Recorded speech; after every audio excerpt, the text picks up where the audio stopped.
بسم اللہ الرحمن الرحیم۔ سورہ احقاف آیت نمبر 27 اور 28 میں اللہ پاک فرماتا ہے، اور تمہارے ارد گرد کی بستیوں کو ہم نے ہلاک کر دیا اور بار بار اپنی نشانیاں ظاہر کیں تاکہ وہ رجوع کریں۔ تو جن کو ان لوگوں نے تقرب اللہ کے لیے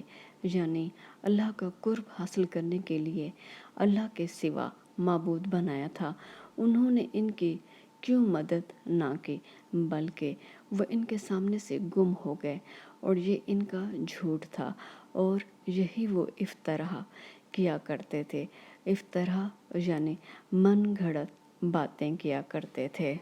دوستو، حضرت شاہ ولی اللہ صاحب ان آیات کی تفسیر میں لکھتے ہیں، ان کو اللہ نے دل اور کان اور آنکھیں دی تھیں، یعنی دنیا کے کام میں عقل مند تھے، لیکن وہ عقل نہ آئی جسے آخرت پہ درست کر لیتے۔ قوم عاد کے سوا قوم سمود اور قوم لوط کی بستیاں بھی اسی طرح تباہ کی جا چکی ہیں جو تمہارے آس پاس واقع تھیں، یعنی مکہ والوں کو فرمایا جا رہا ہے، کیونکہ وہ سفر کے دوران ان پر سے گزرا کرتے تھے، مگر اتنا سمجھانے پر بھی مکہ والے باز نہ آئے۔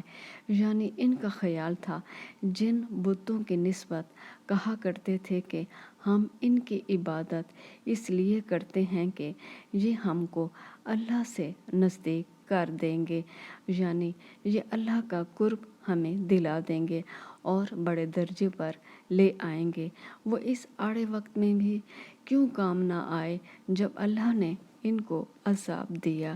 یعنی آج ان کا کہیں پتہ نہیں، نہ عذاب کے وقت ان کو پکارا جاتا ہے، آخر وہ گئے کہاں گئے جو ایسی مصیبت میں بھی کام نہیں آتے۔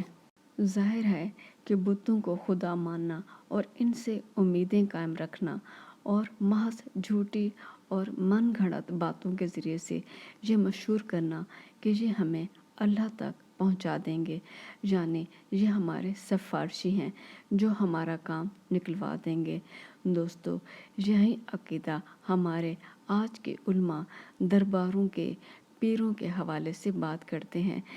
ان علماء کا عقیدہ ہے کہ یہ مردہ پیر جو درباروں میں دفن ہیں، یہ اتنا طاقتور ہیں کہ ان کی سفارش کے بغیر کوئی کام بھی نہیں ہو سکتا، یعنی جیسے ہی آپ ان سے فریاد کریں گے یا دعا مانگیں گے تو یہ فوراً اللہ سے بات کریں گے اور اللہ ان کی بات ٹال ہی نہیں سکتا۔ اس کا مطلب یہ ہوا کہ اللہ ان کا محتاج ہے، اللہ ان کا غلام ہے، اللہ ان کی اجازت کے بغیر کچھ بھی نہیں کر سکتا۔ دوستو، اس سے بڑا شرک اور کیا ہوگا؟ انہوں نے مسلمانوں کو گمراہ کیا ہوا ہے جو کمزور ایمان کے مالک ہیں، اور اب یہ اتنا بڑا شرک کرنے کے باوجود خود کو مسلمان کہلاتے ہیں، لیکن حقیقت میں یہ اسلام کے دائرے سے خارج ہو چکے ہیں۔